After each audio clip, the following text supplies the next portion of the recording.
Petit coucou, je voulais vous faire une petite capsule durant ma petite pause midi. J'ai eu des coachings intéressants ce matin où en fait on parle de conflits au travail. C'est quelque chose qui arrive régulièrement, hein. Alors si vous êtes quelqu'un qui avait peur du conflit, inévitablement dans toute votre vie, vous allez toujours en payer les frais à un moment, à pas oser prendre votre place et à laisser des gens abuser de vous et qui, eux, prendront toute la place, hein. Donc ça, c'est à vous de ne pas laisser les gens prendre leur place plus la vôtre, hein. La nature humaine veut plus, toujours plus. Donc si vous permettez aux gens de le faire, vous en paierez les frais à un moment, inévitablement. Et la vie est bien faite, parce que quand vous avez peur du conflit, vous verrez qu'on va vous en faire vivre encore plus. C'est-à-dire que souvent, quand on a peur du conflit, moi j'étais ainsi, c'était parce que pour moi, ça me faisait trop sortir de ma zone de confort, de oser vivre un conflit, ça m'effrayait. Les gens qui avaient des forts caractères, qui criaient beaucoup, vous savez, ces gens qui prennent un peu trop de place, qui se mettent à faire le gros dos, qui se mettent à feuler la bave aux lèvres, qui font des grands gestes, etc. Moi, c'était quelque chose qui m'effrayait beaucoup. J'étais quelqu'un d'hypersensible et j'étais quelqu'un de timide. Donc ce genre de tempérament-là, ça me faisait énormément peur. Donc inévitablement, par peur d'avoir à le vivre et d'être en face des gens, je préférais me taire. Voilà, on dit rien. J'ai rien vu, j'ai rien entendu et je devenais fuyante. En gros, je contournais ma piscine. Au lieu de traverser ma piscine et de oser verbaliser les choses et poser des limites, je faisais comme si je n'avais pas entendu. Donc autant vous dire que les passifs agressifs avec moi, il n'y avait aucun souci, hein, ils avaient le pouvoir. Moi, j'étais toujours la nana gentille qui disait jamais rien. Voilà, c'était ma méthode de contrôler le fait de ne pas avoir vivre mon inconfort. Voilà, méthode de contrôle, c'est pour éviter, c'est par peur de... moi, ma peur, c'était cette peur de ne pas savoir comment la personne, elle allait réagir, en fait. Vous savez, cette peur de ne pas savoir, mais cette personne, si je dis quelque chose, je ne sais pas comment elle va réagir. Est-ce qu'elle va être explosive et faire justement ce qui, moi, me met dans l'inconfort? C'est ça, j'avais cette peur-là, donc je préférais ne rien dire pour ne pas vivre cette peur. Des personnes qui savent pas quoi faire en face d'une personne qui se mettrait éventuellement à pleurer, vont pas oser dire des choses parce que quand ils sont en face de quelqu'un qui va pleurer, ils vont pas savoir comment gérer cette situation, hein. Qu'est-ce que je fais de cette boule de quelqu'un qui pleure? Je sais pas consoler, je sais pas rassurer. Moi, tout ça, j'avais pas. Moi, quelqu'un qui pleure, ça, je sais faire. Je sais consoler, je sais rassurer. C'était même ce qui arrivait à me manipuler. Autant vous dire que ça me manipulait de folie parce que j'associais ça, que ça, c'était le clan des gentils. Non, non, il y a des gens qui manipulent par les larmes. Faut pas se faire avoir, hein. C'est pas parce qu'une personne pleure que vous devez la mettre dans la colonne des gentils. Mon Dieu, vous laissez pas berner. Moi, ça m'a bien manipulé. C'était mon talon d'Achille et je mettais un effet à l'eau là-dessus. Non, non, mais moi, c'était le côté colérique. J'avais peur de ça. Donc il fallait pas grand-chose, hein. Il suffisait de hausser un peu la voix, de faire un regard noir, de faire le gros dos, de faire le petit chaton qui feule. Ah, c'était bon, moi ça me figeait, ça me paralysait, il n'y avait plus personne, je rentrais en dissociation et il était urgent de faire plaisir à la personne parce que je gardais toujours cette mémoire dans le 1 que cette personne est capable de se mettre en colère. Donc il est urgent que je ne dise jamais rien parce que pour que cette personne ne se mette jamais en colère. Voilà, donc en fait, vous voyez, vous repartez dans des méthodes contrôlantes de mode serpillière, fuyante, et vous repartez un peu dans tous ces mécanismes-là de contrôle, d'évitement, tout ce qui n'est pas OK, la suradaptation, c'est toujours la même boucle. Vous voyez, moi, c'était, voilà, donc en fonction de vos peurs et de vos traumas, inévitablement, vont s'enclencher chez vous des mécanismes contrôlants qui ne seront pas les mêmes, en fait. On n'a pas tous les mêmes peurs, donc les mécanismes contrôlants. Chacun va avoir ses méthodes de stratégie pour ne pas vivre l'inconfort, en fait. Voilà, on est tous clairement différents. Donc moi, ma blessure de trahison a été vraiment comme ça. De toute façon, je m'en cache pas, je vous l'ai déjà dit. Voilà, moi, je faisais partie du clan Voilà, raser les murs, voilà, pour pas vivre tous ces inconforts-là, voilà. Donc, inévitablement, prendre sa place, c'est important en fait, hein, parce que sinon ces gens abusifs en face de vous, ils vous bouffent tout cru, hein, voilà.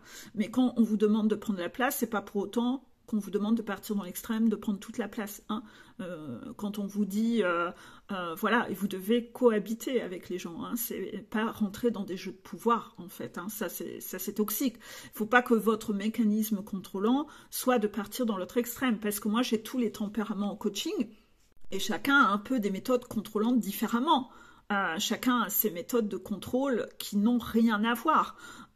Et ça, c'est en apprenant à connaître la personne, en apprenant à connaître où sont ses peurs, qu'on voit les mécanismes contrôlants qu'elle a et où elle, justement, je vais devoir aller la pousser à sortir de sa zone de confort. Pour certains, sortir de sa zone de confort, ça va être arrêter de manipuler les gens et arrêter de vouloir les écraser, alors que pour d'autres, les pousser à, voilà, à sortir de leur zone de confort, ça va être de oser dire, oser s'exprimer, oser reprendre leur pouvoir, hein, oser monter sur un ring.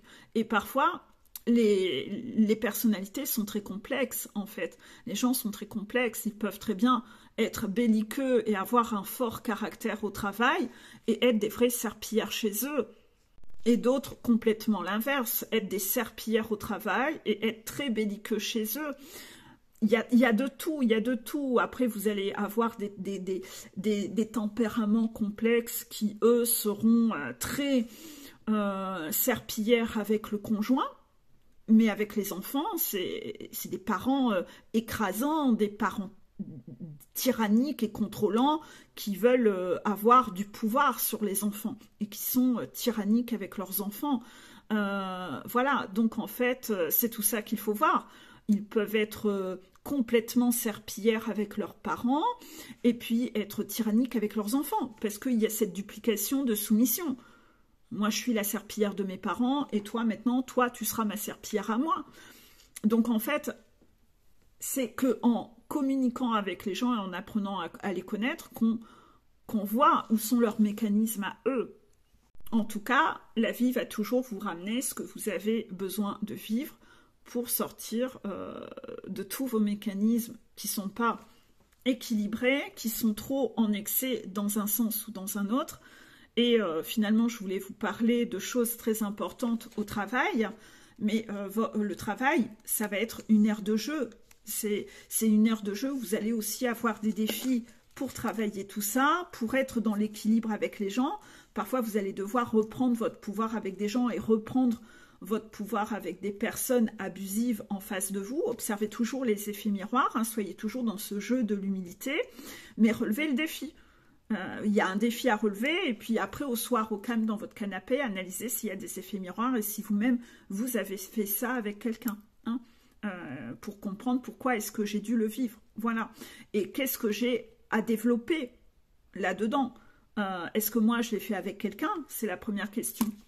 C'est la première question à toujours se poser avec humilité. Est-ce que moi je l'ai fait avec quelqu'un que là je dois remanger la soupe que j'ai servie aux autres, voilà. Est-ce que je suis un retour de karma? N'oubliez pas, le karma, c'est x3.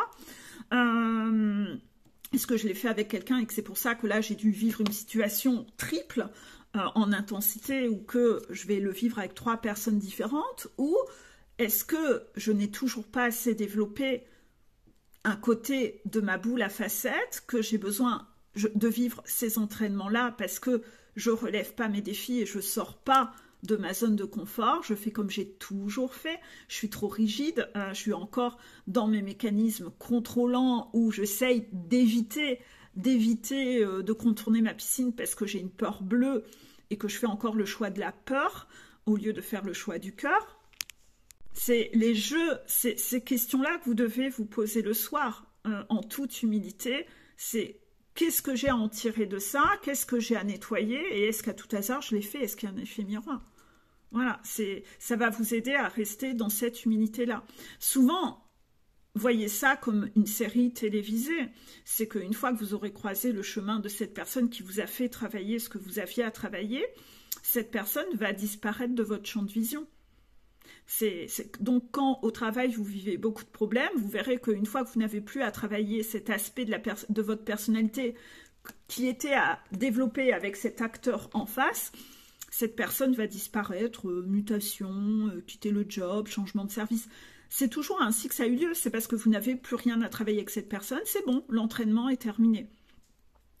Ça ne veut pas dire que vous n'en rencontrerez pas une autre derrière pour vous réévaluer. La vie est très rigolote sur ça. Donc en fait, c'est toujours très bien fait. Mais en effet, je vous ai déjà dit à maintes reprises, quand vous n'aurez plus rien à travailler avec la personne, cette personne va disparaître.